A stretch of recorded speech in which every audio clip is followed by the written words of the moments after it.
Masuk. Atas. Iya, masuk. Iya, udah.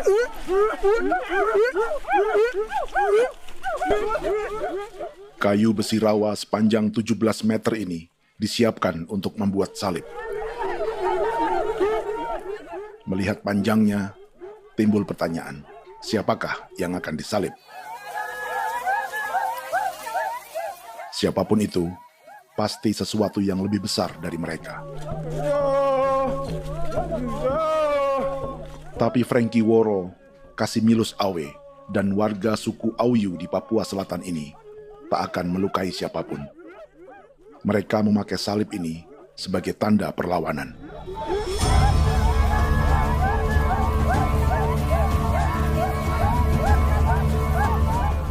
Yang mereka lawan memang lebih besar, yaitu pemerintah Republik Indonesia. Pemerintah sedang mengincar 2,5 juta hektar hutan orang Papua untuk proyek tanaman industri pangan dan energi.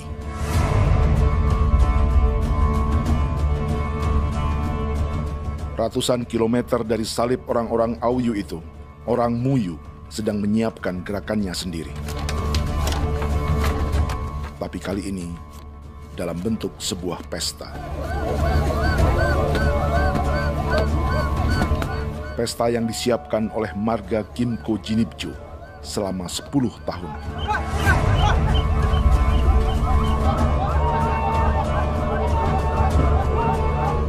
Sosok di marga ini adalah Willem Kimco, orang asli Papua yang tak punya kartu identitas kewarganegaraan manapun.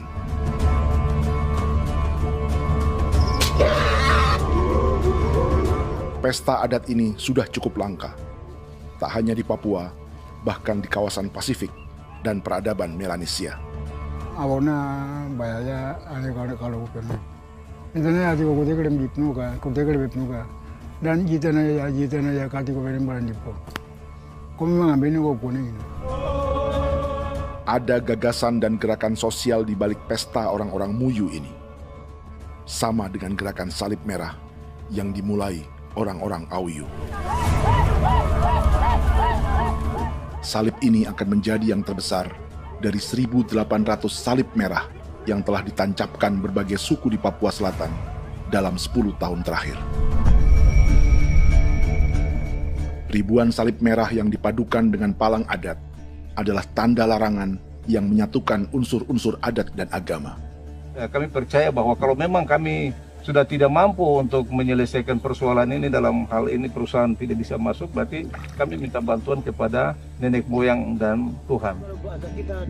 Atribut perang orang Auyu ini diukir atau dilukis, digambar di batang salib ini dengan tujuan bahwa kami larang dengan sangat keras. Jadi apabila siapapun, baik dari antara kita sendiri yang melanggar batas ataupun pihak lain yang mau mengganggu keselamatan hak tanah adat kami, maka kami siap untuk melakukan ancaman perang.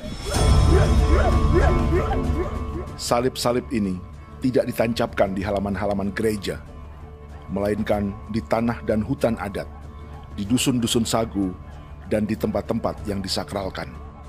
Sebab 1.800 palang adat dan salib ini memang bukan semata tentang agama, tapi untuk mencegah negara dan perusahaan memasuki tanah dan hutan adat mereka. Papua bukan tanah kosong.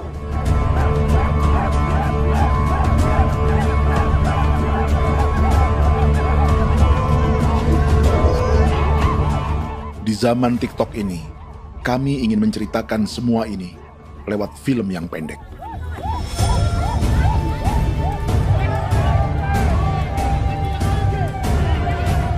Tapi kami jelas gagal.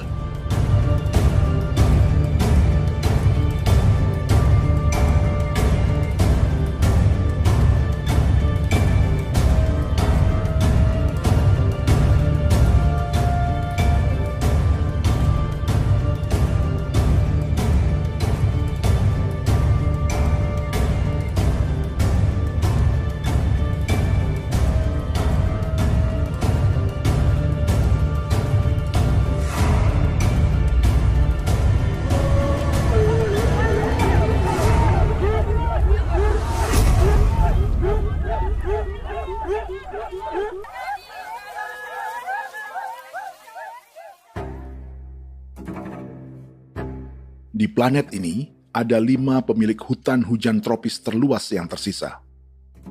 Kongo di Afrika, Brazil, Peru, Bolivia, dan Indonesia.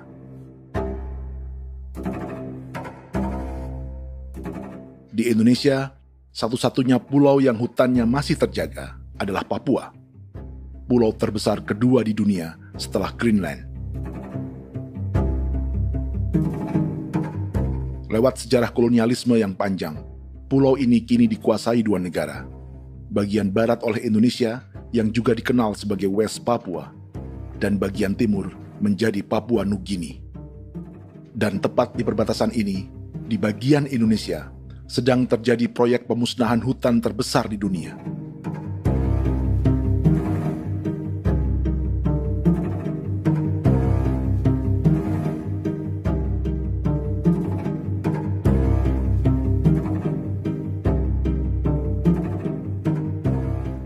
Pemerintah Indonesia sedang membuka lebih dari 2,5 juta hektar hutan untuk sawit, tebu, padi, dan peternakan. Ini disebut proyek strategis nasional untuk lumbung pangan dan energi yang jadi ambisi 3 presiden. Bagian terbesar direncanakan untuk mencetak sawah seluas 1,3 juta hektar. Lalu bagian lain akan ditanami tebu seluas 560.000 hektar untuk gula dan bioetanol. Setiap liter bensin di Indonesia akan dicampur bioetanol 10% atau E10. Ada 10 perusahaan di proyek ini, dan semuanya dimiliki oleh 1 keluarga saja. Berikutnya, ada areal sawit seluas 400.000 hektar untuk biodiesel. Targetnya mencampur 50% solar dengan minyak sawit atau B50. Dan terakhir, pemerintah akan membuka peternakan seluas 380.000 hektar. Jadi, apa yang salah dengan proyek pangan dan energi ini? 5 orang Papua dalam film ini akan menjawabnya.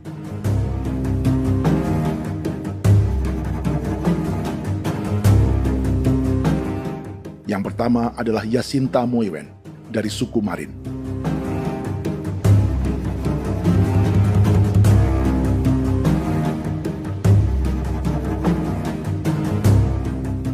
Yasinta dan warga di distrik Ilwayap di Merauke sudah menjadi korban. Hutan dan rawa sebagai sumber pangan dan ekonominya telah dihancurkan. Jalan sepanjang 135 km sedang dibuat, dan di kiri kanannya akan dicetak 1 juta hektar sawah. Mereka sulit menolak atau melawan. Salib sudah digeser, masih datang lagi dengan senjata mereka nih. Karena proyek ini juga dijaga tentara. Macam-macam senjatanya.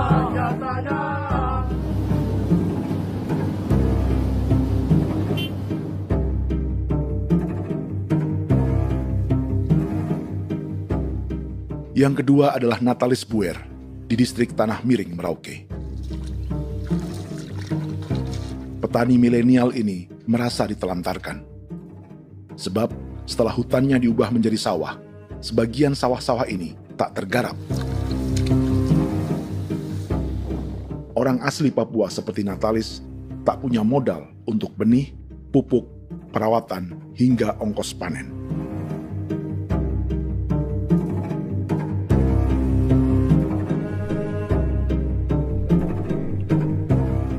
Orang ketiga adalah Vincent Kuipalo dari suku Yenan di distrik Jagebob, Merauke. Vincent dan suku Ye sedang menjadi korban. Hutan adat orang-orang Ye sedang dihancurkan untuk perkebunan tebu dan bioetanol. Tanah mereka juga diincar untuk markas-markas militer, pasukan yang akan menjaga proyek pangan dan energi ini.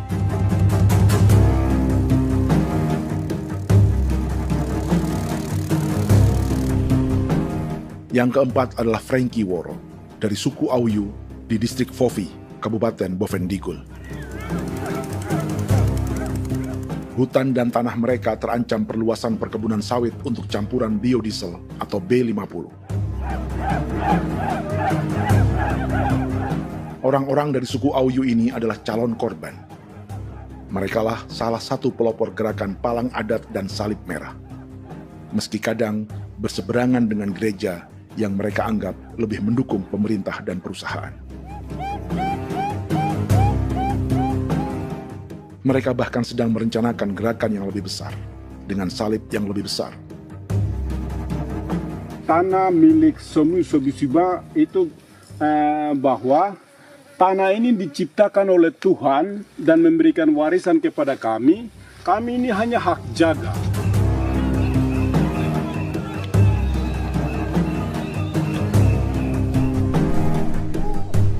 Sosok kelima adalah Willem Kimco dari suku Muyu di Bovendigul.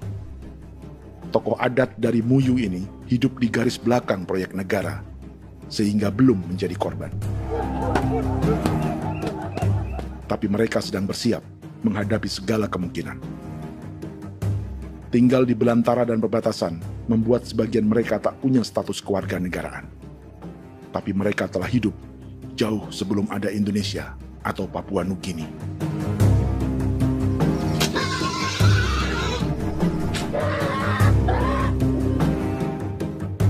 Kelimanya mewakili jutaan orang asli Papua yang sedang terancam eksistensinya. Jika kita merasa kepunahan peradaban Neanderthal di Eropa, Aztec dan Inca di Amerika, atau aborigin di Australia adalah sejarah masa lalu, film ini menceritakan bagaimana pemusnahan sebuah bangsa dan kepunahan sebuah peradaban sedang terjadi di masa hidup kita. Kepunahan bukan karena kerusakan lingkungan dan ruang hidup semata, juga karena dihantam 60 tahun operasi militer.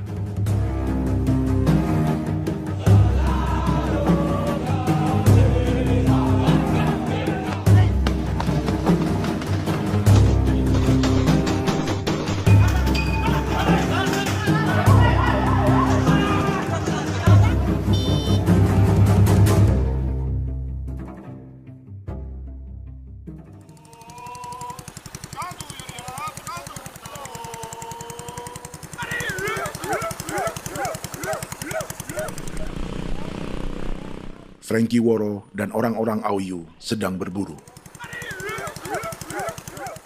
Tapi lokasi perburuan mereka mulai dikuasai perusahaan perkebunan sawit.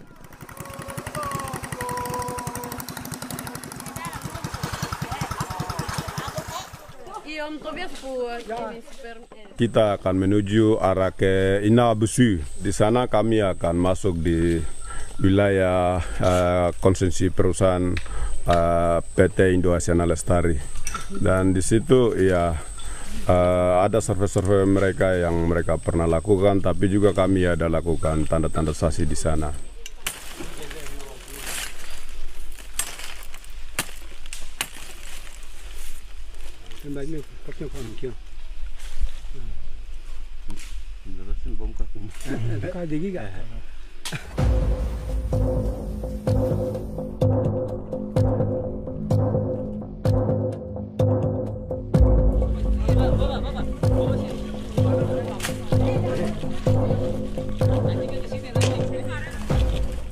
Dapat dengan yang induknya, tapi karena induknya dia lari dan terlambat kerja, akhirnya yang bisa kita dapat dia punya anak ini saja. Kalau pakai bahan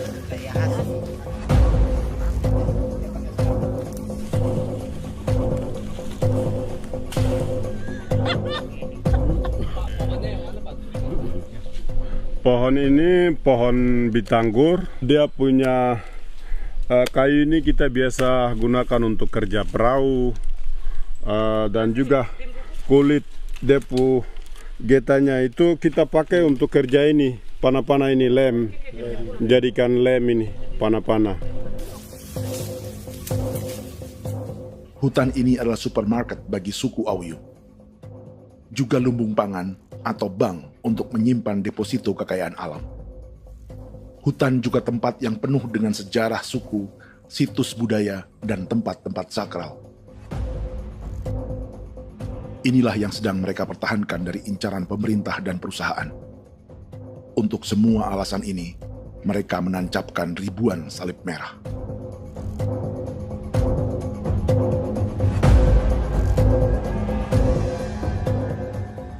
Tapi dari kampung, warga suku Auyu memberi kabar pada Frankie tentang intimidasi oleh aparat negara agar mereka melepas tanah ke perusahaan sawit dan berhenti memasang palang adat dan salib merah. Ada beberapa titik yang saya sudah siap, tetapi di sini emergensi dari saya, terutama di Kampung Sokangon, PT Damai Timber. Dia mengganggu saya dengan menggunakan kekerasan maupun pihak hukum. Dan kemarin saya ada pernyataan penolakan secara resmi, tapi masih tetap dengan menggunakan pihak hukum untuk masuk, untuk harus dituntut saya untuk harus diterima perusahaan itu. Kita di situ ada 15 marga, tetapi 15 marga juga tidak setuju. Marga-marga siapa yang terima dan marga-marga mana saja yang menolak. Nanti kita lihat dari pertimbangan itu, dan di situ dan kita undang mereka untuk bicara dengan kami. Sebagai sosok yang aktif dalam gerakan, warga Auyu terus memberi informasi lapangan kepada Frankie yang tak selalu berada di kampungnya. Izin pernyataan yang mereka paksa saya untuk tanda tangan itu, tapi sementara saya tidak tanda tangan. Data semua ada di tangan saya. Ya. Baik, kalau gitu itu lebih bagus karena tanda tangan itu yang berbahaya. Iya.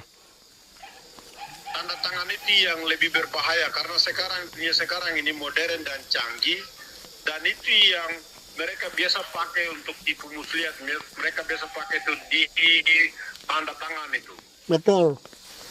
Dari Bambisa juga di Sofia dia masuk untuk memaksakan kami marga untuk harus menerima perusahaan itu. Tapi kemarin kami sudah menolak. Babisa nama bosku. Babisa di sini nama bosku. Itu yang sekarang strategi militer yang sekarang mereka pakai. Jadi yang penting masyarakat itu yang benar-benar mau menolak siap dukung ketua marga siapa yang nanti tampil. Ini adalah peta konsesi sawit untuk biodiesel dalam proyek strategis nasional. Dan di distrik Fofi inilah, orang-orang Auyu hidup dari sungai dan hutan. Tapi Frankie di Bovendigul masih lebih beruntung. Setidaknya dibandingkan Yasinta Moyen di Merauke yang sudah kehilangan hutan dan rawanya.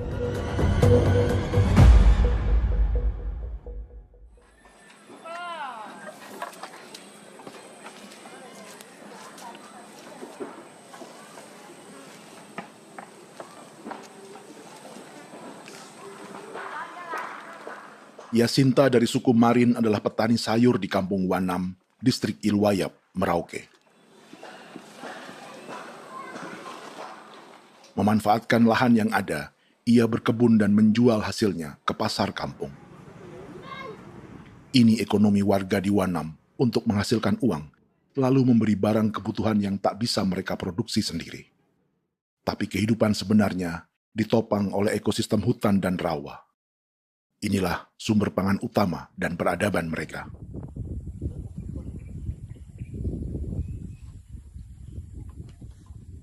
Namun ketenangan ini diusik ketika tiba-tiba pada Mei 2024, di Pelabuhan Wanam datang ratusan alat berat untuk proyek pangan dan energi pemerintah.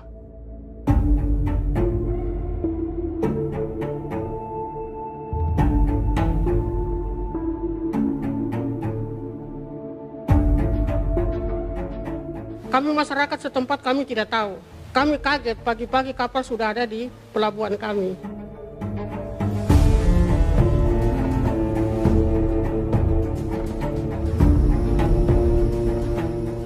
Yasinta Moywen atau Enrika Gebze dan warga lainnya tak pernah diajak bicara atau dimintai pendapat.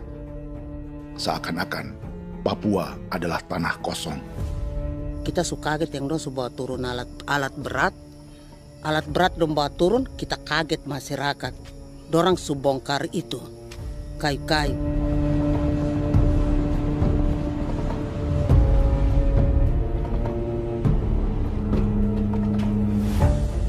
Bersamaan dengan alat-alat berat itu, juga berdatangan tentara Indonesia untuk mengawal proyek pembukaan hutan milik Jacinta.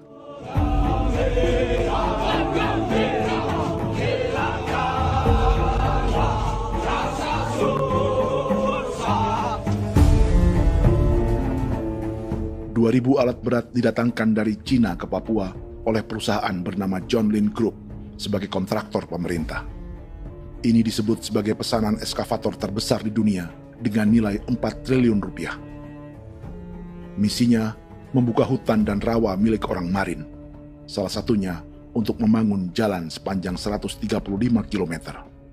Sementara di kiri kanannya akan dicetak sawah yang ditargetkan seluas 1,3 juta hektar. Jalan berupa garis lurus ini bukan rute tradisional ekonomi masyarakat. Jalan ini akan menghubungkan kawasan perkebunan sawit dan tebu di sebelah timur, juga untuk mobilisasi pasukan militer. John Lin Group adalah perusahaan yang dimiliki Andi Samsudin Arsyad atau yang dikenal dengan Haji Isam. Sebagian orang mengenalnya sebagai pengusaha yang hobi balapan mobil.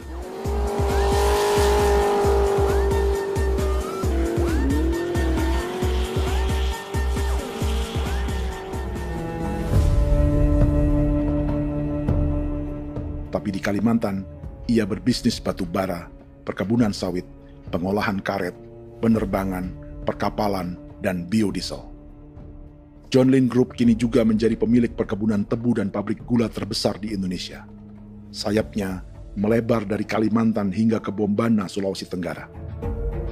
Perkebunan tebu, pabrik gula, dan industri bioetanol inilah yang juga sedang dikembangkan di Papua. Foto ini adalah momen ketika Isam bersama kerabatnya, Menteri Pertanian Amran Sulaiman dan Menteri Pertahanan Syafri Samsudin meluncurkan program biodiesel atau B50 di Kalimantan Selatan. B50 artinya setiap 1 liter solar, 50%-nya akan dicampur minyak sawit. Perusahaannya, PT John Lin Agroraya, menjadi salah satu pemainnya.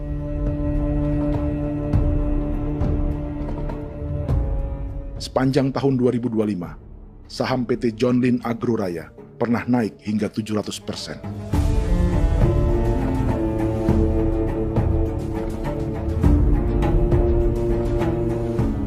Perusahaan sawitnya yang lain, PT Pradiksi Gunatama, sahamnya bahkan pernah naik 4.000% hanya dalam 1 tahun. Dari harga saham ini saja, nilai kekayaan keluarga Isam diperkirakan mencapai 100 triliun rupiah lebih, menjadikannya salah satu keluarga terkaya di Indonesia dan salah satu pemain penting industri bioenergi.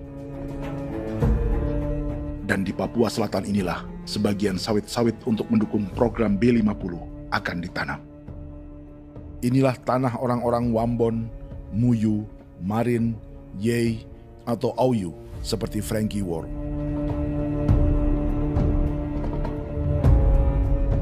Haji Isam pernah menjadi tim kampanye nasional Presiden Joko Widodo dalam pemilu 2019 saat melawan Prabowo. Bintang Mahaputra Utama diberikan kepada Saudara Andi Syamsuddin Arsyad.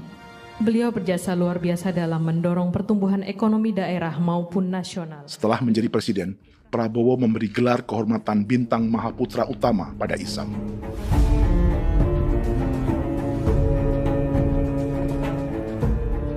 Sejumlah menteri Prabowo, juga kerabat dan orang-orang yang pernah bekerja di perusahaan Isam.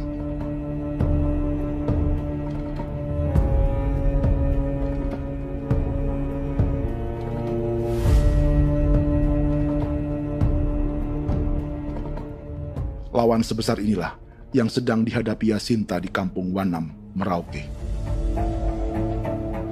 Atau petani perempuan lain seperti Enrika Gebze. Jadi alam kita ini sudah rusak.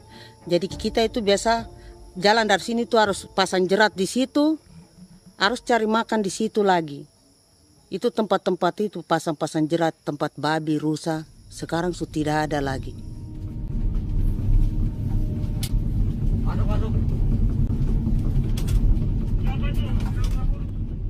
Rekaman ini memberi gambaran bagaimana Kasuari kehilangan rumah di bekas hutan dan rawa.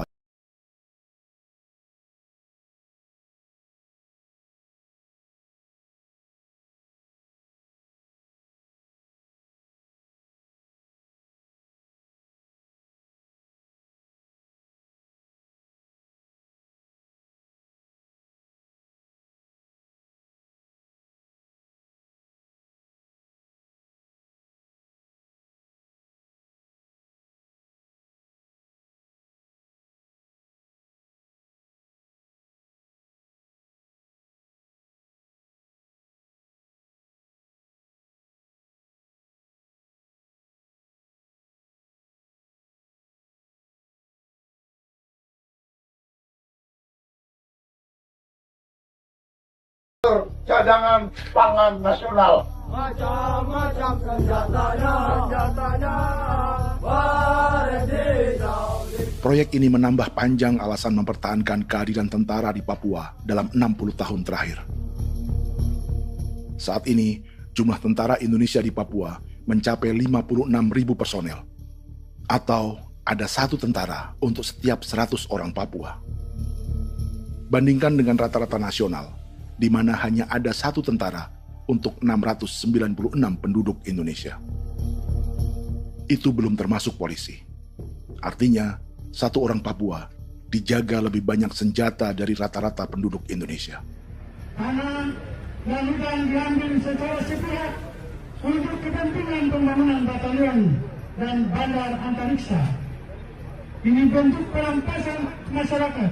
Penolakan kehadiran markas-markas militer terjadi di sejumlah tempat di Papua. Tak hanya karena trauma dan ketakutan, juga karena mengambil tanah-tanah adat.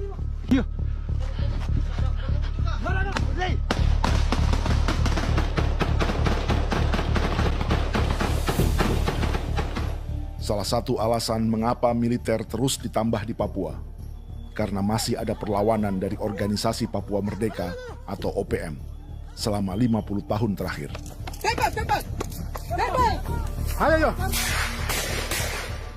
Tapi kekuatan militer OPM diperkirakan hanya 1.430 personel dan 360 pucuk senjata. Selebihnya, mereka menggunakan senjata tradisional.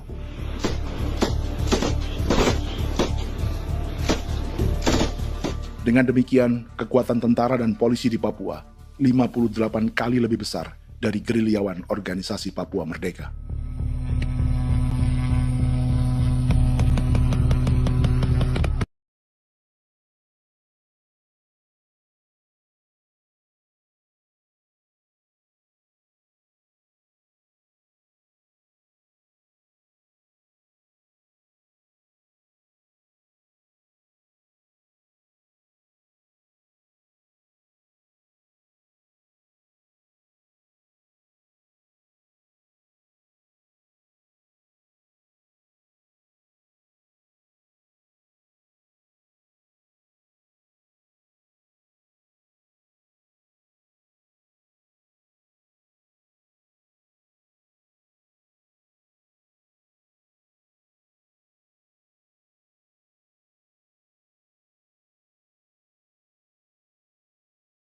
Mengambil hutan milik suku Ye dari marga Kuipalo.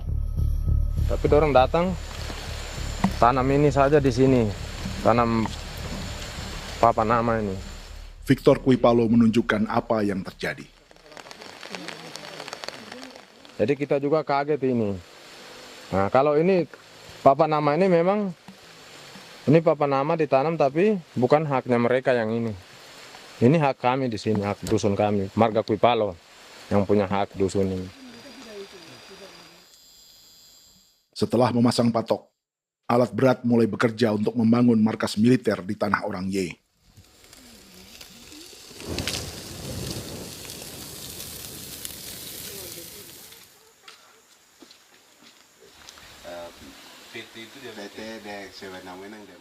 Kehadiran markas militer mengkhawatirkan warga yang pernah mengalami trauma. Takut kenapa? Kalau macam yang awal macam sekarang bu kampung hidup ini kan aman. Terus kenapa harus didirikan korem di sini? Bukankah dengan adanya Korem semakin aman ada tentara di sini? Kalau untuk kampung kayaknya tidak bisa aman kalau ada tentara, paling masyarakat dipukul itu ini. Kalau kampung hidup begini malah saya sejahtera dan saya punya masyarakat. Apa pernah ada pengalaman buruk sebelumnya dengan tentara di daerah sini? Ada yang cerita waktu pos-pos di sini tuh di 13, 12 itu zaman katanya Patimura. Memang kasihan. Malah kita punya orang ini yang dianiaya betul, dipukul. Disuruh kerja bakti tidak mau atau lama mencari, namanya kita pangkur sagu itu butuh waktu 1 minggu. Kalau lama begitu ya paling diseret dapat pukul itu. Operasi militer Indonesia di Papua dimulai tahun 1962 lewat Operasi Trikora. Tapi perlawanan bersenjata pertama di Papua baru dilakukan tahun 1965 di Manokwari.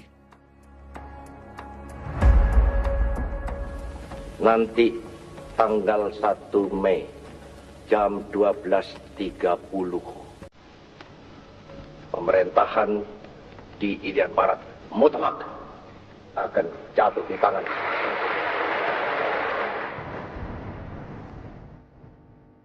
Sejak itu, selama 60 tahun, operasi militer untuk menaklukkan Papua terus dilakukan. Salah satu operasi militer paling berdarah adalah Operasi Wibawa untuk memenangkan Indonesia dalam jajak pendapat tahun 1969. 643 orang tewas di Paniai. Lalu disusul 4.146 korban tewas antara tahun 1977 hingga 1978.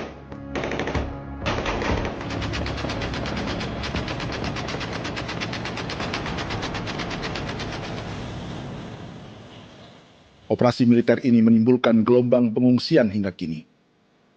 Dewan Gereja Papua mencatat 103.000 orang menjadi pengungsi pada tahun 2025 dan nyaris tak diberitakan media-media Jakarta.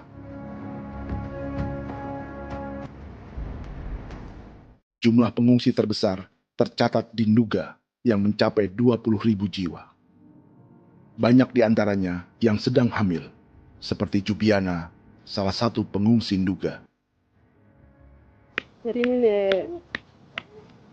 tagarik musika gibi muguruk berselari di namen wani gosel bigari me tegirik munene an nimbo misle bokselar nene wam dagek lek prak de oi gore bangal no so ndak lo yo nandam yanet ndang no yat de nanendi ko nerwa membri wal marwa tegirik munene wa tri ngel no semana ngal siya kaya berkumpit nyak masalah orena me wokosuluk dari namen wani ko semane kuman nak wani ndemo ko ndak misali namen bre ko lo nak no semana ne be minit waru da kana bi ndige war de mino pragit de laina bulan Maret April yana mana kantan barang neli na bamne. Jubiana lalu menamai anaknya pengungsi Kogoya. Selain Jubiana, juga ada Emma dari Maibrat yang melahirkan di hutan. Sampai di kampung gini, katanya bilang ada tentara yang bangun jembatan. Dan capek itu juga pun masih tahan. Kembali lagi ke hutan lagi. Itu sampai sejatuh di tengah jalan. Orang sampai terbanting di kayu semuanya. Berasa sakit begitu. Melengkapnya tuh Domika Serli, pengungsi Wako. Masyarakat sipil dari Kampung Aitrem sementara mengungsi karena kampungnya sementara dikuasai oleh TNI Polri. Seratusan ribu pengungsi di Papua saat ini jauh melampaui jumlah yang mengungsi ke Papua Nugini tahun 1984, yaitu 10.000 orang karena menghindari operasi militer.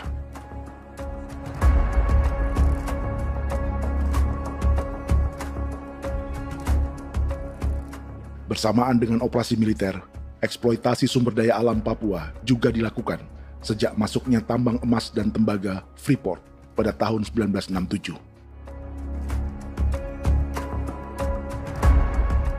Disusul perkebunan sawit awal tahun 1980-an. Lalu ada perburuan buaya untuk diambil kulitnya. Sebelumnya, ada eksploitasi gas alam di Teluk Bintuni, pencarian besar-besaran kayu gaharu, atau pembukaan hutan tanaman industri. Ini belum termasuk perburuan dan perdagangan ikan arwana di selatan Papua, penebangan kayu merbau dari hutan-hutan Jayapura, emas di Blok Wabu Intan Jaya, bahkan nikel di pulau-pulau kecil Raja Ampat. Dan kini, dalam skala yang belum pernah terjadi dalam sejarah, Papua dipaksa mencetak sawah, tebu untuk bioetanol, dan sawit untuk biodiesel.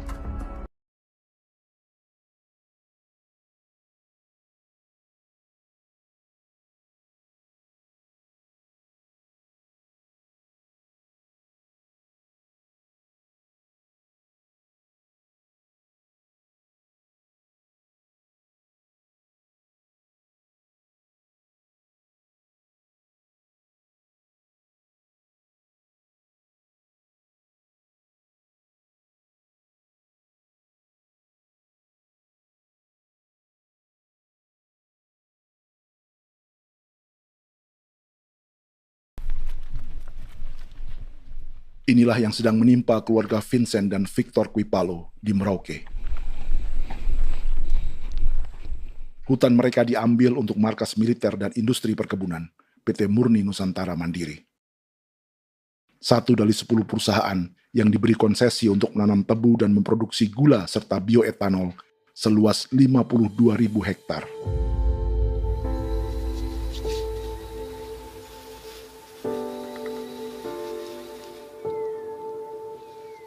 Perusahaan ini dianggap mengambil hutan dan tanah orang-orang Ye, terutama marga Kuipalo, yang memiliki hak adat terhadap 2.300 hektar hutan.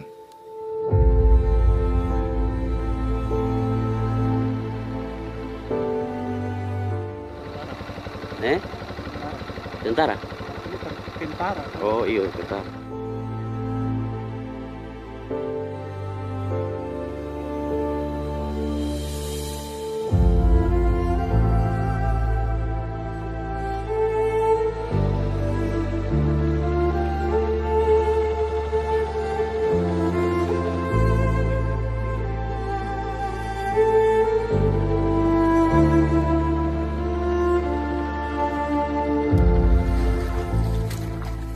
Keluarga Kuipalo sedang melihat apakah perusahaan semakin mengancam tanah mereka.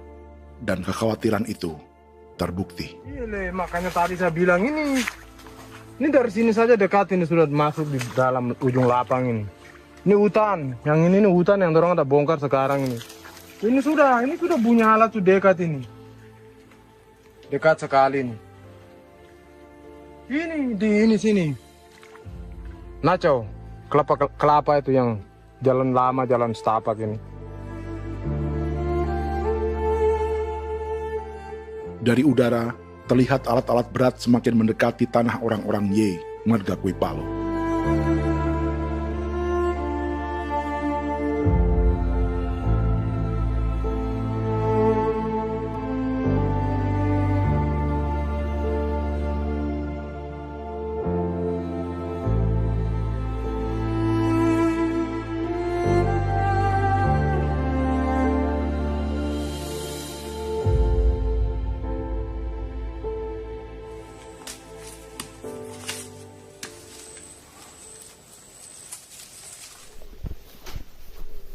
Keesokan harinya, Victor dan kerabatnya memberi tanda cat merah di pohon-pohon yang berada di batas tanah mereka.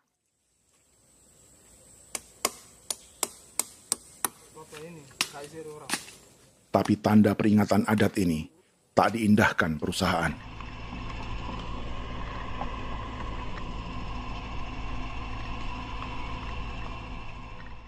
Dua bulan kemudian, perusahaan tetap memasuki tanah marga Kuipalo. Sama. Kami manusia, kau lihat. Tapi kita sudah sakit hati sekali saya kata adik. Ini sama baik ini kalau kita berubah lagi tangan, kami juga punya tangan. Hanya beda rambut. Mister itu juga. Wah. Buka. Tidak.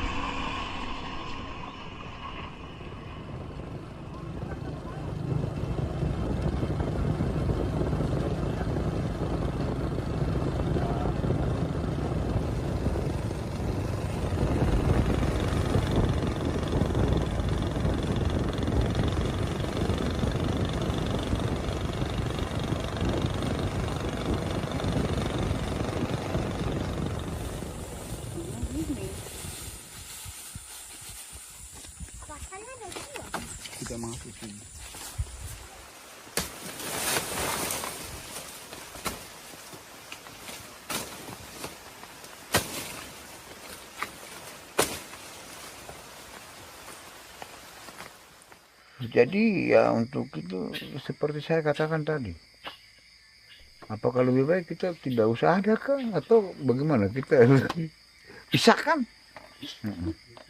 pisahkan dari negara ini kah? Jangankan tuh, saya kemarin bicara sama Daniel, datang sama saya dengan persoalan Kodam ini. Saya bilang, Pak Daniel, kalau lebih baik saya ngungsi ke Papua Nugini.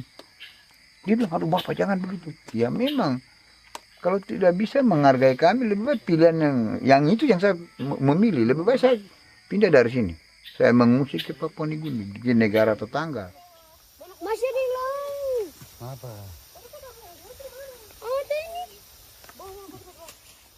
Saya bilang sama Kapolsek, Pak, Agustus ini, 17 Agustus saya tidak kasih naik bendera merah putih. Saya bendera ada, nanti saya taruh di meja. Bendera saya ada. Karena saya punya pikiran percuma kita ini merasa bahwa kita hidup di bawah naungan merah putih. Ternyata merah putih tidak lindungi kami. Tidak anggap kami sebagai kami rakyatnya. Dia lambang negara. Dan kami menghargai lambang negara itu. Ternyata lambang negara ini, kita bernaung di bawah lambang negara ini, kita tidak dilindungi. Hak kita tidak dihargai.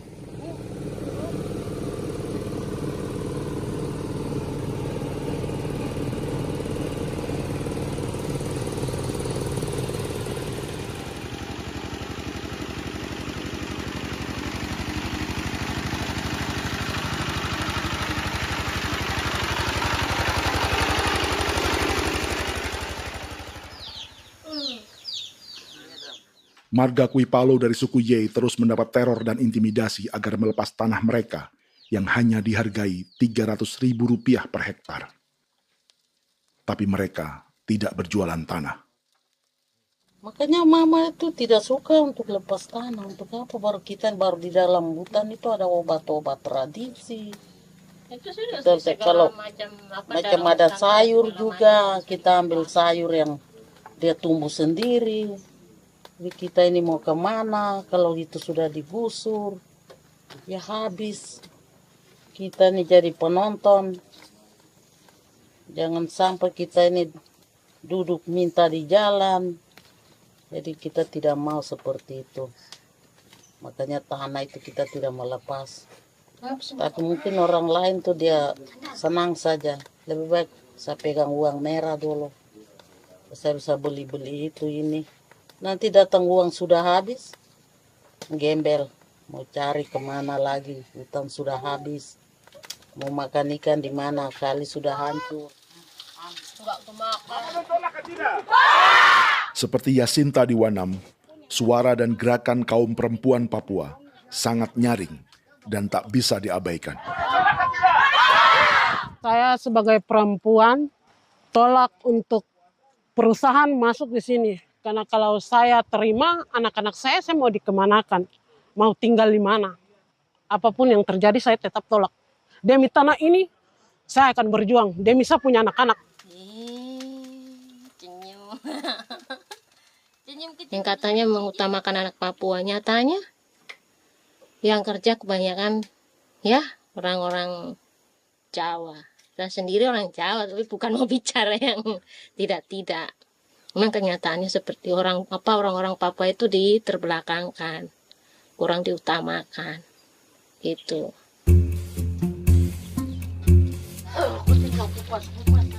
Proyek food estate seperti mencetak sawah, bukannya tak diikuti warga Papua.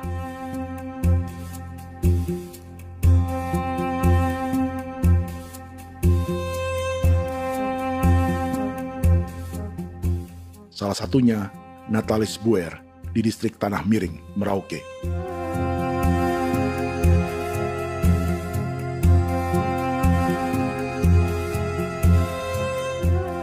Setelah menghabisi hutan, pemerintah Indonesia mencetak sawah untuk tanaman padi karena beras mulai menjadi makanan pokok menggantikan sagu.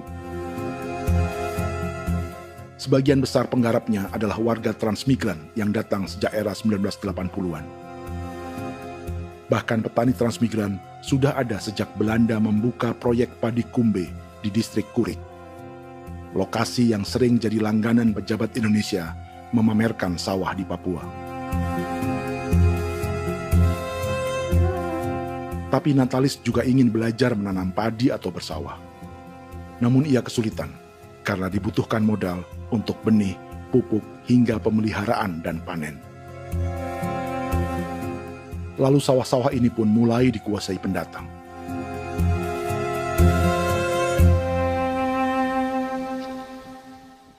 Tapi sejauh ini di kampung kami ini yang saya lihat memang ada kelompok kami punya di sini yang sudah tergabung dalam Gapoktan, kemudian masuk dalam optimalisasi lahan.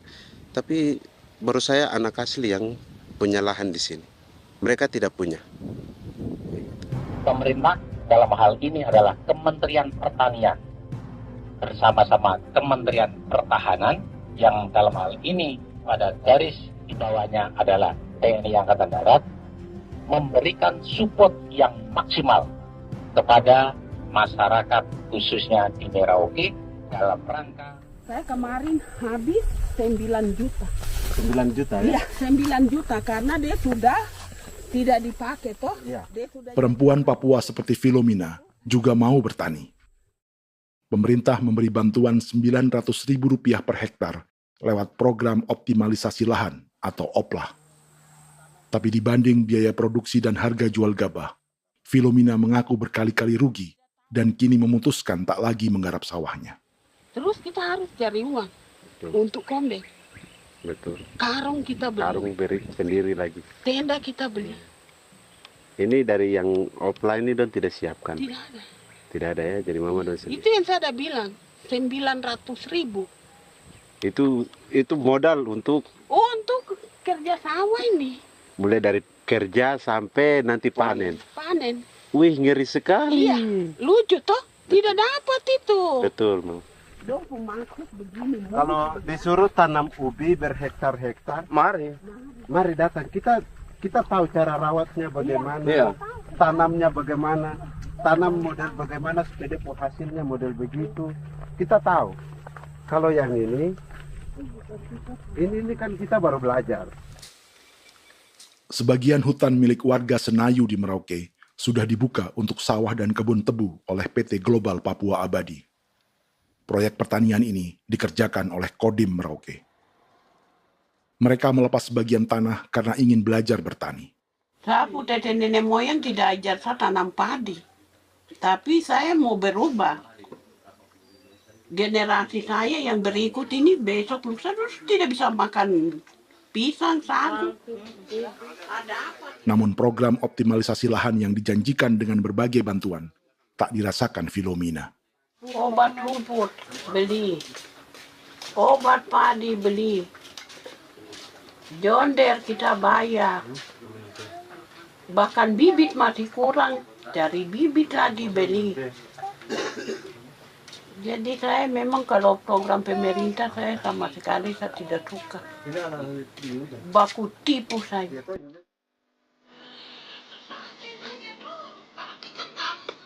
Mereka merasa ditinggalkan sendiri, jatuh bangun belajar bertani padi.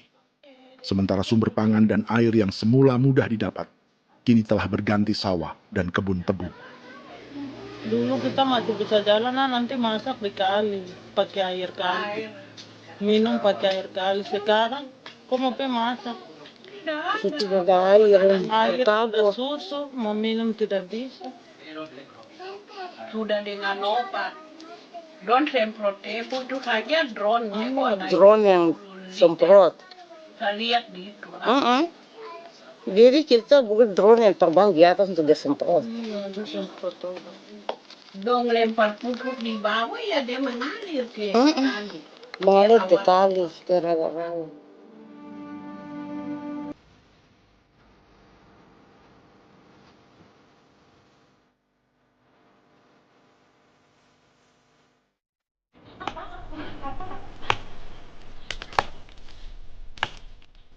Seperti pertanian sawah bagi orang Bali atau Toraja, bagi orang Auyu dan suku-suku lainnya di Papua Selatan, sagu juga bukan semata tentang pangan.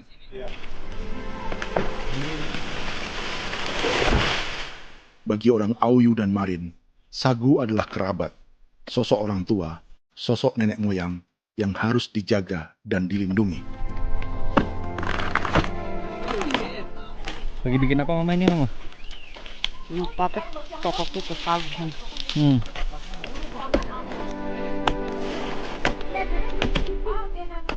Kami diingatkan oleh leluhur, sagu itu tidak boleh digusur dan tidak boleh diganggu dengan cara apapun, dan di dalam rangka kepentingan apapun tidak boleh.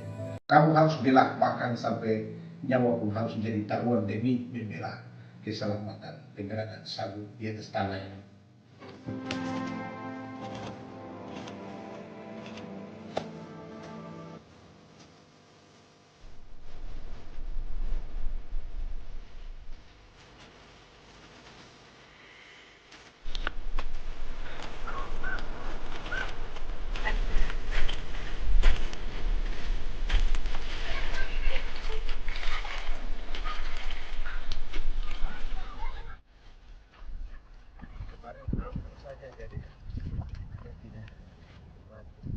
Menurut Natalis, pemerintah di Jakarta mendefinisikan lumbung pangan semata urusan beras dan mencetak sawah. Sebenarnya orang Papua itu bukan tidak bisa bertani. Kami tanam ubi itu bagian dari pertanian. Nah, pertanian yang dimaksud oleh pemerintah itu harusnya selalu itu kalau bisa pemerintah harus spesifikkan pertanian apa yang dimaksud, pertanian tanam padi atau pertanian tanam ubi, petasan dan lain-lain. Ini yang harus dispesifikkan dulu. Begitu, sehingga tidak menjustifikasi kami orang asli Marin bahwa kami tidak bisa bertani. Bukan. Kami buka kebun besar-besar di sana, bahkan bermeter-meter, ratus-ratus meter pakai sekop, bukan pakai ekskavator, tapi ini pakai skop. Itu pertanian, begitu. Bagi Natalis, alih-alih memaksimalkan sawah-sawah yang sudah ada untuk petani Papua, pemerintah selalu membuka hutan baru, seperti dikerjakan perusahaan John Lynn Group dan melibatkan tentara. Padahal, sejarah keterlibatan militer dalam proyek food estate atau cetak sawah adalah sejarah kegagalan yang bertubi-tubi 4 presiden selama 30 tahun terakhir.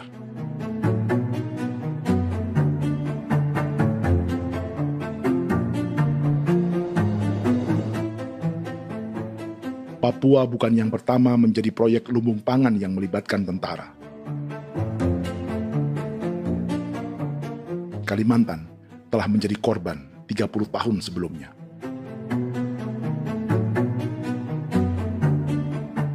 Ini adalah bekas hutan yang sudah dibuka di Pulang Pisau, Kalimantan Tengah. Tahun 1996, di era Presiden Jenderal Soeharto, ia menghabisi 1 juta hutan di lahan gambut untuk mencetak sawah demi memenuhi ambisi swasembada beras, bukan swasembada pangan. Hutan tropis Kalimantan dihabisi dalam skala yang belum pernah terjadi dalam sejarah. Di bawah rezim militeristik, tak ada yang berani melawan keinginan Soeharto, termasuk orang Dayak seperti Kuneng. Nggak bisa dihalangi itu. Nggak boleh dihalangi. Ya kalau ada kata-kata aja menghalangi, sudah kita diseret ke kepolisian dulu. Atau bisa langsung di PKI-kan. Iya, di PKI-kan gitulah. Jadi kita tuh nggak berani apa-apa dulu tuh. Apa maunya aja. Misal bilangnya A. Setahun setelah pengundulan hutan skala besar itu, tahun 1997, untuk pertama kalinya Kalimantan mengalami kebakaran lahan dan kabut asap terbesar dalam sejarah.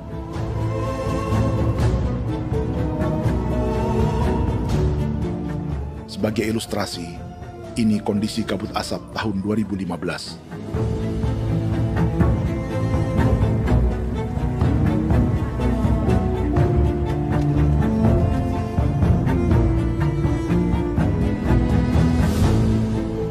Proyek 1 juta hektar sawah Jenderal Soeharto itu gagal. Bendungan dan saluran irigasi mangkrak hingga kini. Mei 1998, rezim Soeharto tumbang, 2 tahun setelah ia menumbangkan jutaan hektar pohon di Kalimantan. Setiap tahun, lokasi ini menyumbang kebakaran dan kabut asap yang merugikan jutaan orang. Sawah yang berhasil di Kalimantan justru bukan sawah yang dibangun Jenderal Soeharto, melainkan yang dirintis para transmigran sejak era 1980-an.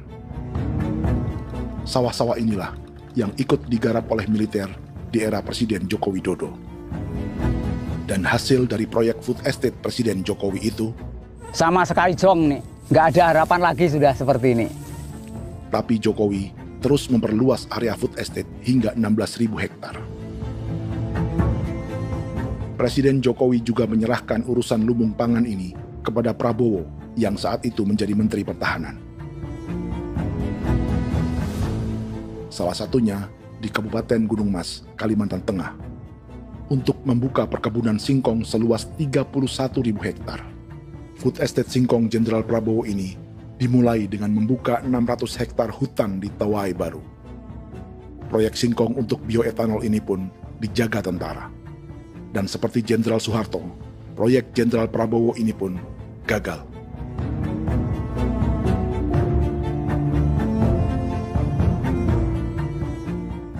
Dengan reputasi ini, Joko Widodo dan Prabowo justru sedang membuka 2,5 juta hektar di Papua.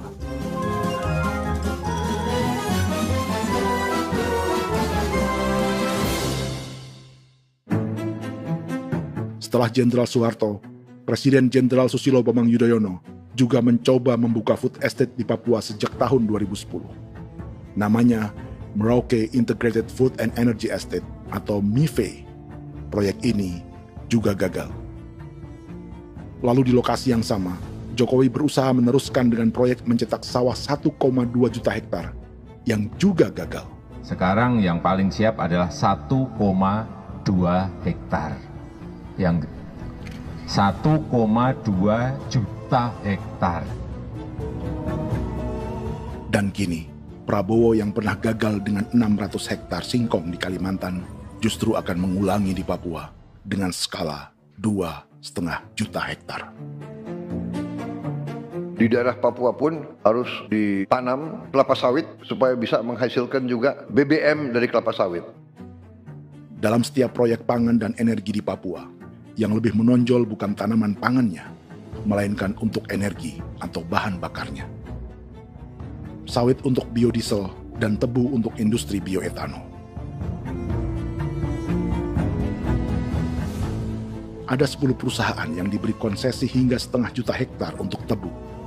Dan 10 perusahaan itu dimiliki oleh satu keluarga saja.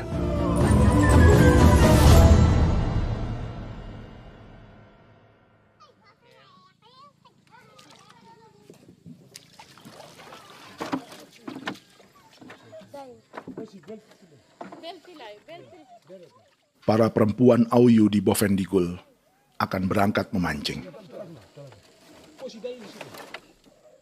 Priska Beni membantu menyiapkan perahu.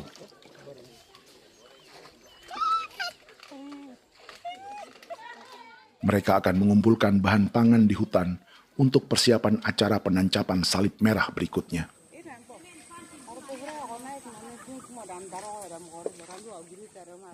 Priska sudah mengambil posisi memancing.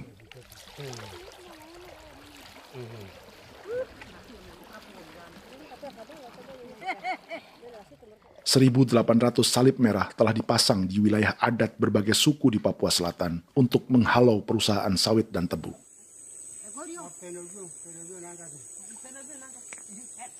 Maria Tebung yang paling muda datang membawa hasil. 2 ekor ikan gastor alias gabus toraja. Sebagai generasi Z, pendidikannya sampai sekolah dasar. Di perusahaan perkebunan seperti sawit atau tebu, ijazah SD hanya bisa menjadi buruh kasar. Tapi ia tak tertarik.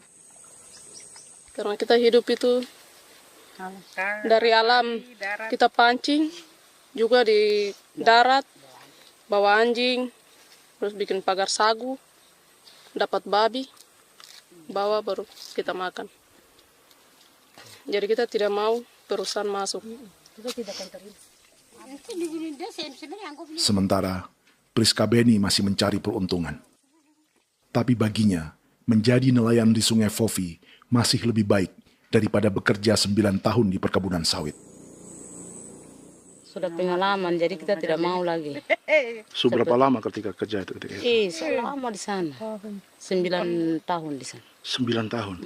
Saya baru pulang dari perusahaan. Selama 9 tahun kerja di sawit, bisa punya rumah kah? Atau Tidak. motor kah? Tidak. Johnson kah? Tidak. Cuma makan saja. Pendapatan juga kan tidak lebih. Habis dimakan.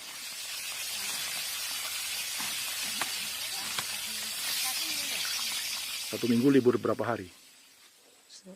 Tidak libur. Minggu tetap kerja? Tetap kerja.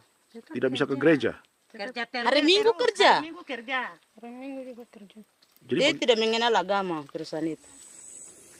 Di grup perusahaan sawit Korindo, Priska digaji 2 juta rupiah per bulan dan tinggal di mes karyawan. Tapi gaji itu dipotong bahan makanan atau BAMA rata-rata 1 juta rupiah setiap bulan. Korindo adalah grup perusahaan yang salah satu usahanya adalah hutan tanaman industri dan sawit di Bovendigul dan Merauke. Di Papua, mereka memakai bendera PT Tunas Sarwa Ema. Perusahaan ini pernah memberi bantuan pada Keuskupan Agung Merauke. Keuskupan Merauke belakangan mengeluarkan pernyataan mendukung proyek strategis nasional di Papua. Umat Katolik yang memprotes sikap gereja tersebut ditangkap polisi. Jadi selama 9 tahun tidak bisa nabung? Tidak. Makan saja. Makan saja. Makan saja. Menabung bagaimana? Keperluan banyak. Tidak sampai. Habis di anak-anak uang sekolah. Uang 1 juta itu mana sampai. Menabung juga tidak cukup. Sudah pengalaman, jadi kalau di sini perusahaan mau masuk tidak.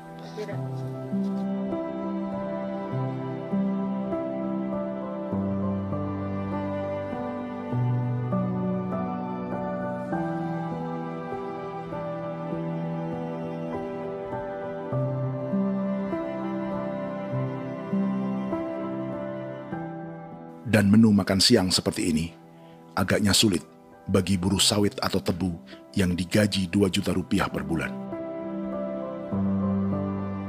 Generasi Z seperti Maria Tebung atau generasi milenial seperti Priska Beni punya matematika ekonominya sendiri. Sawit untuk biodiesel atau tebu untuk bioetanol tak akan ada bedanya bagi mereka.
Perkebunan tebu 1,5 juta hektar di Merauke adalah ide 3 presiden untuk menggenjot penggunaan bioenergi sebagai campuran bahan bakar fosil. Selain swasembada pangan, swasembada energi di daerah Papua pun harus ditanam kelapa sawit supaya bisa menghasilkan juga BBM dari kelapa sawit. Juga tebu menghasilkan etanol. Singkong, kasava juga untuk menghasilkan etanol. Bioetanol adalah bahan bakar nabati atau tumbuhan yang dapat dicampur dengan bensin. Sama dengan program biodiesel yang mencampur solar dengan minyak sawit. Pertamina saat ini sudah menjual BBM bioetanol dengan campuran 5% yang dipasarkan dengan merek Pertamax Green 95. Tapi pemerintah ingin menaikkan kadarnya menjadi 10% atau E10. Maka ke depan kita akan mendorong untuk ada E10 Kemarin malam sudah kami rapat dengan Bapak Presiden. Bapak Presiden sudah menyetujui untuk direncanakan mandatori 10% etanol. Idenya untuk mengurangi ketergantungan pada bahan bakar fosil yang diimpor dan menimbulkan polusi.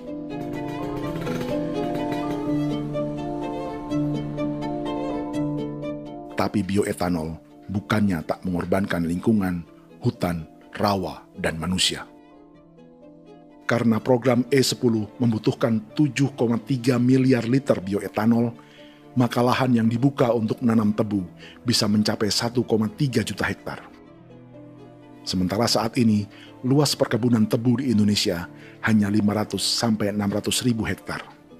Artinya, butuh lahan baru hingga 800 ribu hektar untuk menanam tebu. Dan 500 ribu hektar diantaranya sedang dibuka di Papua. Hutan yang tadinya untuk menumbuhkan pangan, berubah jadi tanaman untuk bahan bakar di jalanan. Kecepatan pulihnya hutan beradu dengan jumlah dan kecepatan kendaraan di jalanan.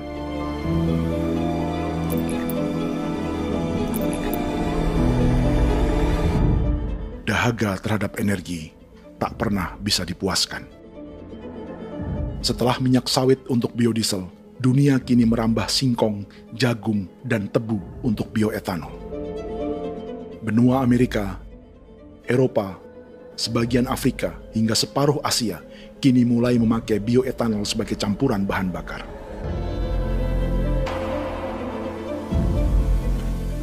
Selain perebutan lahan, masa depan dunia juga dibayangi semakin mahalnya harga pangan karena persaingan antara perut manusia dengan tangki kendaraan. Ini adalah lokasi perkebunan tebu dan bioetanol PT Murni Nusantara Mandiri yang mengancam tanah Vincent Quipalo dan orang-orang Ye di Merauke. Beberapa kilometer di selatan adalah PT Global Papua Abadi yang mengancam tanah orang-orang Muyu dan Marin. Dua perusahaan ini adalah bagian dari 10 perusahaan yang mendapat konsesi lahan untuk tebu dan bioetanol di Merauke. Batas konsesi mereka bahkan sama dengan batas negara Indonesia dengan Papua Nugini. Salah satu ciri bahwa peta konsesi ini dibuat di Jakarta dari atas meja. Sama seperti kolonial Inggris dan Belanda ketika mereka membagi Pulau Papua dengan garis lurus pada abad 19. Seakan Papua adalah tanah kosong. Bedanya, meski peta konsesi ini mengatur batas 10 perusahaan, tapi perusahaan-perusahaan ini sebenarnya dimiliki oleh satu keluarga saja. Ini nama 9 dari 10 perusahaan tebu dan bioetanol di Merauke, Papua. 99% saham mereka dimiliki sebuah perusahaan bernama PT Merauke Nusantara Manis. Sementara 1% sisanya dimiliki PT Merauke Gula Mandiri. Tapi saham kedua perusahaan ini dimiliki PT Merauke Sugar Group. Dan perusahaan ini 90% sahamnya dimiliki pengusaha bernama Angelia Bonaventure Sudirman serta perusahaan bernama Zico Trust dan Resource Harvest. Lalu 10% lainnya dikuasai PT Papua Energi Abadi yang pemiliknya adalah Dudi Christian dan Angel Madeline. Sekarang, mari kita lihat siapa mereka. Angelia Sudirman adalah keponakan dari salah satu konglomerat sawit Indonesia, Martias Fangiono. 9 perusahaan di Papua ini berada di bawah bendera Merauke Sugar Group. Dan Merauke Sugar Group hanya satu dari 7 grup perusahaan milik keluarga Fangiono.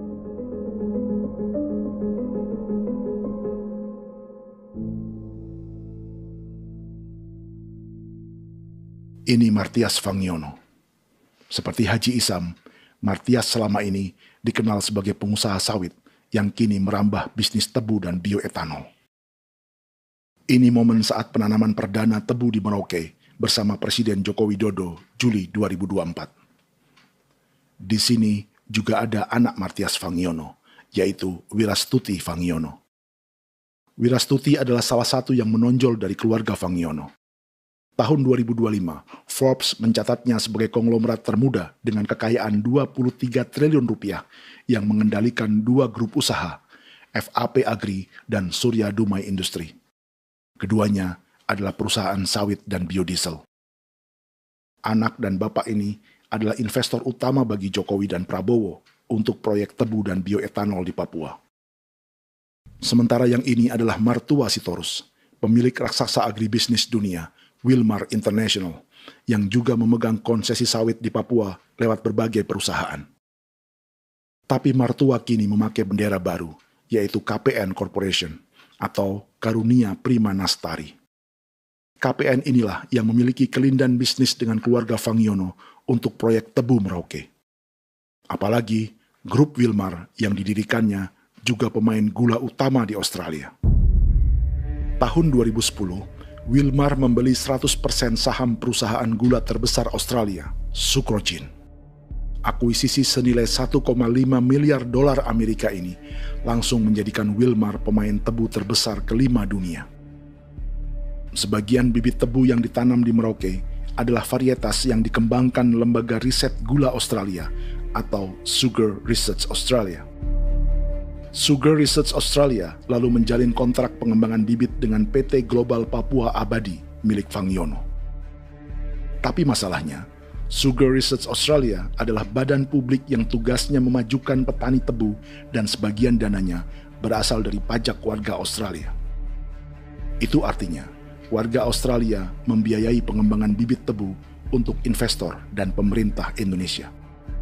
Dokumen ini menunjukkan bahwa lembaga yang dibiayai warga Australia itu pernah memiliki kontrak penyediaan bibit dengan PT Global Papua Abadi milik keluarga Fangiono.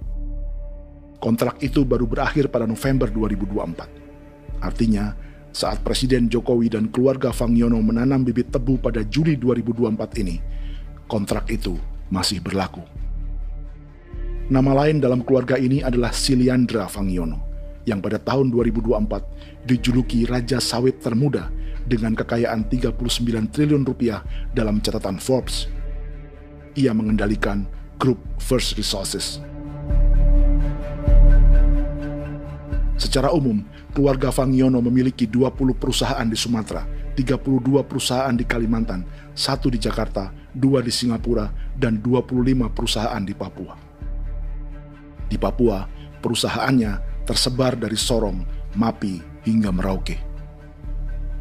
Para politikus dan pejabat Indonesia terus membesarkan konglomerasi, meski Martias Fangiono pernah divonis 1,5 tahun penjara karena kasus pembalakan liar dan kebun sawit ilegal tahun 2007.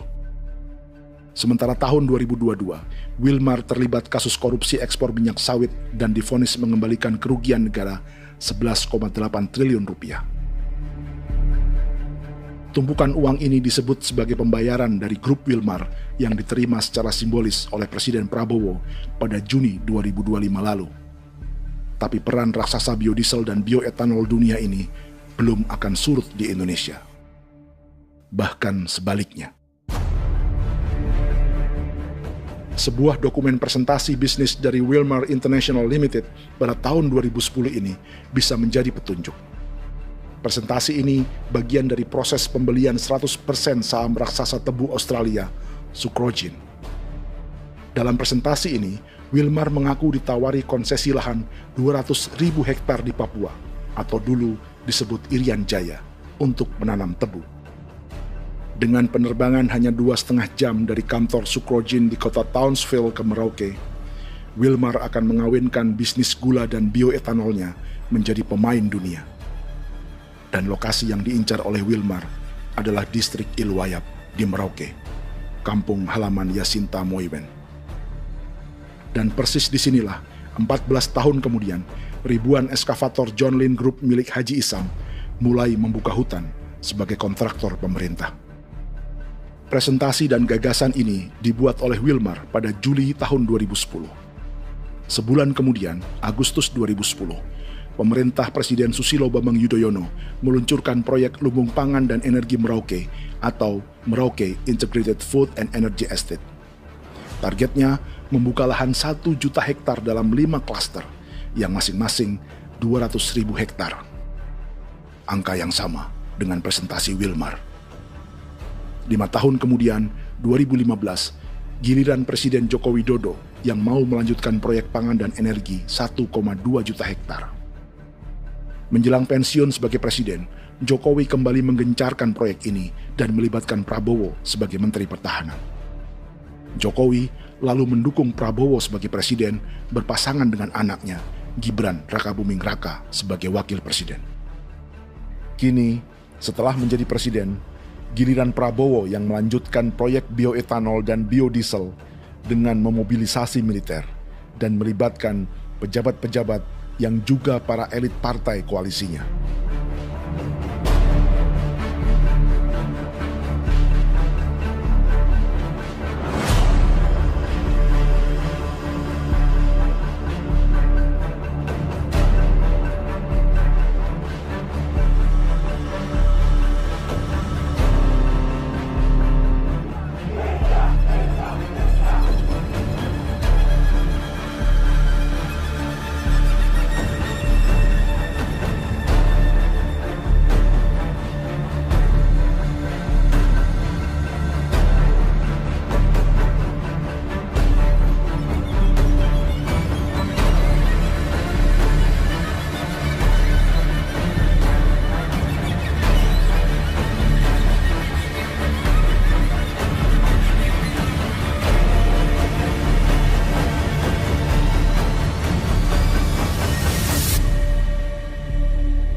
...300 tahun lalu, hutan-hutan di Pulau Jawa dalam waktu singkat berubah menjadi perkebunan tebu di bawah rezim kolonial Belanda.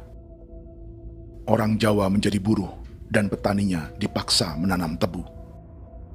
Dari kolonialisme dan politik tanam paksa itu, Belanda memperkaya negara dan para investornya. Tak puas membuka hutan untuk perkebunan di Jawa dan Sumatera, kolonial Belanda menanam tebu hingga di Suriname dan mengerahkan ribuan orang Jawa sebagai buruh pada tahun 1890. Inggris yang sudah menguasai negara seluas India dan Papua Nugini pun masih menanam tebu jauh di tengah Samudra Pasifik, di tanah orang-orang Fiji. Lalu memindahkan puluhan ribu orang India menjadi buruh di sana. 200 tahun sebelumnya, ratusan ribu orang Afrika bahkan diperbudak untuk bekerja di perkebunan-perkebunan tebu Spanyol dari selatan Eropa hingga Karibia, Kuba, atau Jamaika. Jika dulu tebu menjadi gula atau emas putih, kini cerita kolonialisme tebu berlanjut di Papua untuk bahan bakar nabati atau bioetanol. Dan seperti semua cerita tentang kolonialisme, akan ada yang berpesta dan ada yang membayar. Dalam setiap cerita pesta kolonialisme, baik di Jawa, Karibia, atau di Papua, selalu melibatkan para elit lokal, dari pejabat, perwira, hingga agamawan. Tapi dalam setiap kolonialisme, juga selalu ada cerita tentang mereka yang mempertahankan diri dan melawan.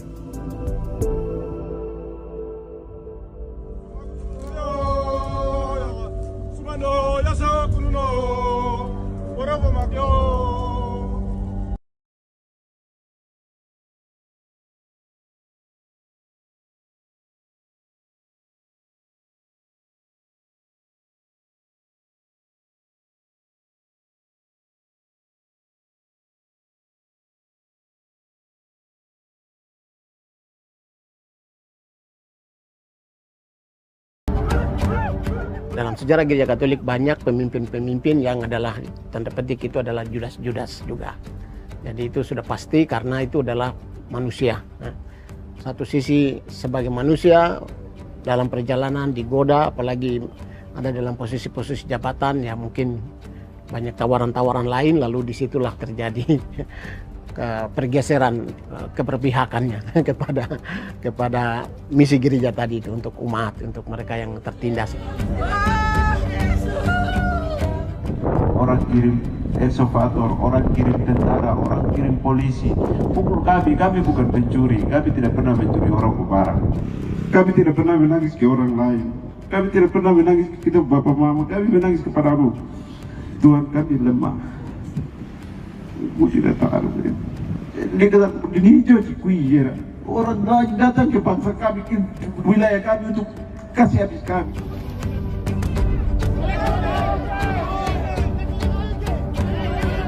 Ya Hakimam Dehi, Ya Hakimam Dehi, Bono Ya Hadikul Dehi, Bono Ya Hadikul Dehi. Kita buat sasi seperti begini untuk menolak perusahaan apapun yang masuk di tanah kami. Kalau kita kasih, kita bikin rusak sekarang, kita punya generasi berikutnya mau dapat kemana? Jadi kita nyatakan sikap di sore hari ini, kami tolak. Apa yang dilakukan pemerintah untuk PSN adalah kejahatan. Pemerintah bagian dari kejahatan, aktor perusak dan pembunuh terhadap negara, terhadap alam, hutan, terhadap manusia. Jadi negara jadi aktor pembunuh. Jadi Pilatusnya siapa? Negara, pemerintah Jakarta ini. Tanah Wiu bukan kosong. Masyarakat adat kami masih ada. Perusahaan tolak. Lihat asal.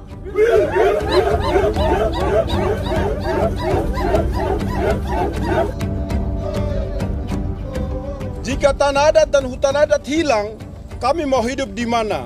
Maka di sini saya mau bilang, negara jangan tipu-tipu kami lagi.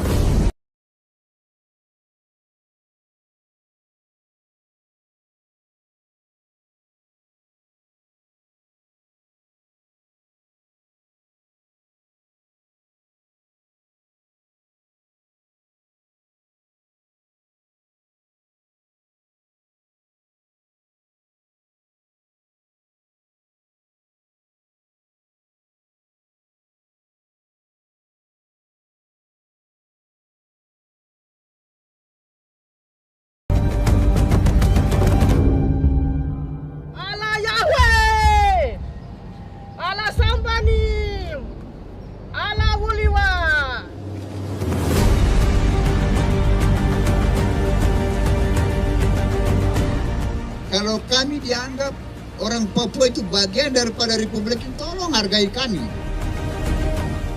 Dengan adanya PSN, PT John Lindrop yang sudah menerobos tanah kami dan hutan kami, merusak alam kami. Itu yang kami datang ke Jakarta jauh-jauh dari Papua. Kami mau bersuara kepada Bapak Presiden Prabowo Subianto, di mana keadilan untuk masyarakat Papua. Tolong lihat masyarakat Papua yang sudah mati. Kami bersepakat menyatakan, 1. Gereja-gereja di Indonesia mendukung masyarakat adat yang menolak proyek strategis nasional di tanah Papua. 2. Gereja-gereja di Indonesia menolak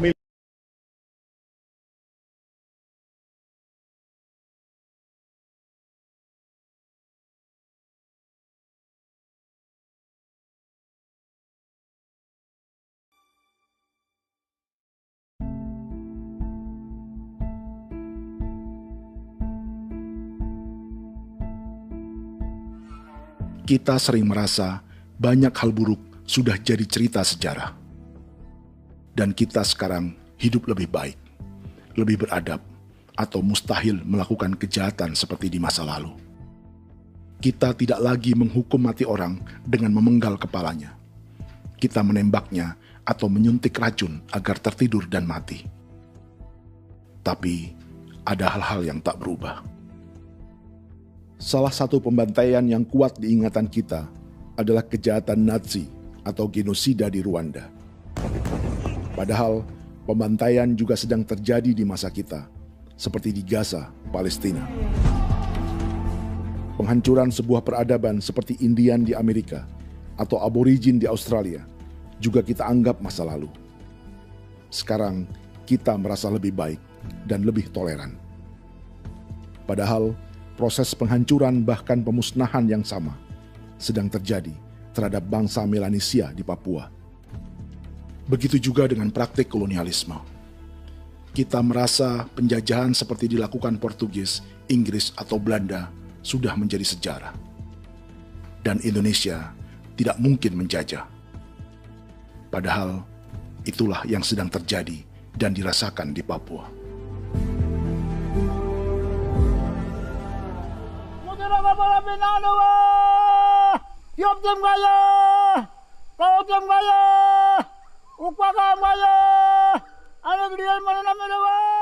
Jalannya sejarah ini disadari Willem Kimco di pedalaman Bovendigol, Papua. Hidup terpencil dan tak tersentuh urusan negara bukan berarti selalu aman.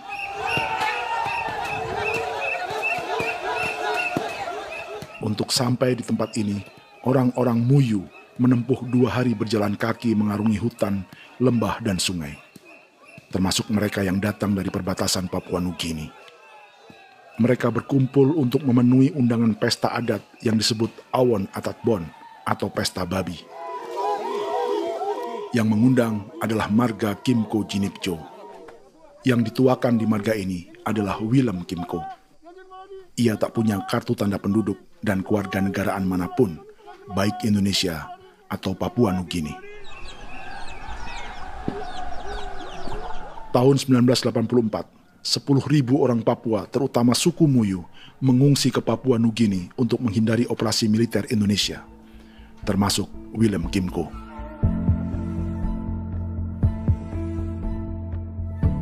Apa yang membuat pesta adat ini istimewa? Apa bedanya dengan acara serupa yang dihadiri pejabat, tokoh agama, LSM, atau yang direkam oleh kru televisi dan konten kreator? 18. Pertama, untuk membuat pesta babi, orang Muyu perlu persiapan selama 10 tahun. Sebab, babi-babi yang akan jadi bagian dari pesta ini tak boleh dibeli, alias harus dipelihara sendiri. Babi-babi ini bukan bantuan pejabat pemerintah, gereja, atau LSM.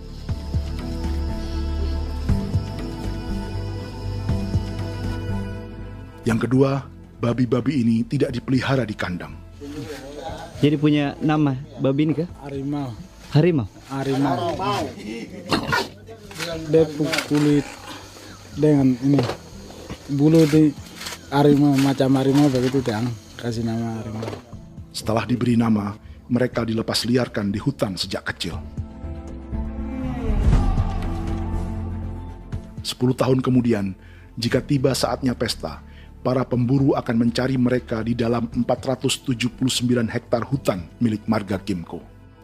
Suku atau marga lain tak akan mencurinya di hutan, karena mereka sudah punya babi dan wilayah masing-masing. Itu artinya mereka harus tetap menjaga dan mempertahankan hutannya agar babi-babi bisa hidup. Demikian juga dengan lahan pangan mereka, yang menumbuhkan sagu, keladi, atau aneka sayuran.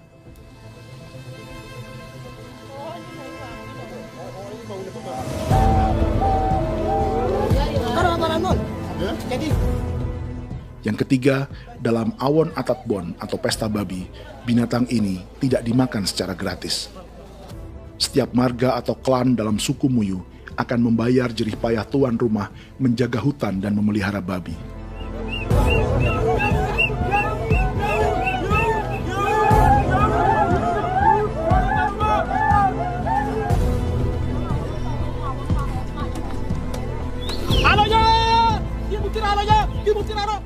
Ini seperti arisan untuk menjaga budaya dan lingkungan.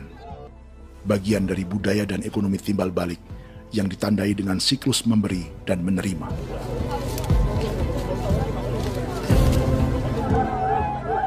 Ini juga cara orang Muyu membangun dan memperluas aliansi. Awon bet begul bet, ulan yau kandoet, asat bet anani, asat bet yang ligan ani, oh ado amten anani, menin itu nih jaga, kepo kemo kau di mana, kepo kemo mayat nih, kep tetek kemo yang gua, kep kanin bet bini ke iftore ben, nih ben itu nih kadek nih, oke, kepo nanti kutu kemo, kepo kep pasar kutu orang nih. Keneman gini wane wane. Koko kati bolon ja bengo. Koko kuning bolon ja. Jika Willem Kimco dan marganya bisa menjaga hutan dan wilayahnya, marga lain ikut diuntungkan sebagai sebuah ekosistem. Demikian juga sebaliknya. Alasan keempat, mengapa pesta babi ini memiliki tempat khusus dalam peradaban orang Muyu, karena Willem Kimco khawatir peradaban mereka akan punah, menyusul ancaman terhadap ekosistem dan hutan. setiap marga atau klan harus mengkonsolidasi diri dan membangun aliansi.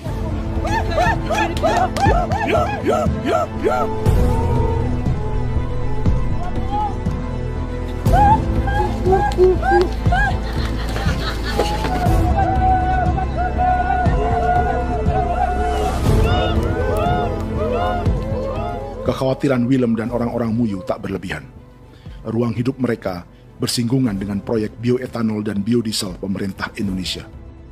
Mereka juga tahu apa yang telah dan sedang menimpa suku lain seperti Auyu di Bovendigul atau Yainan dan Marin Anim di Merauke.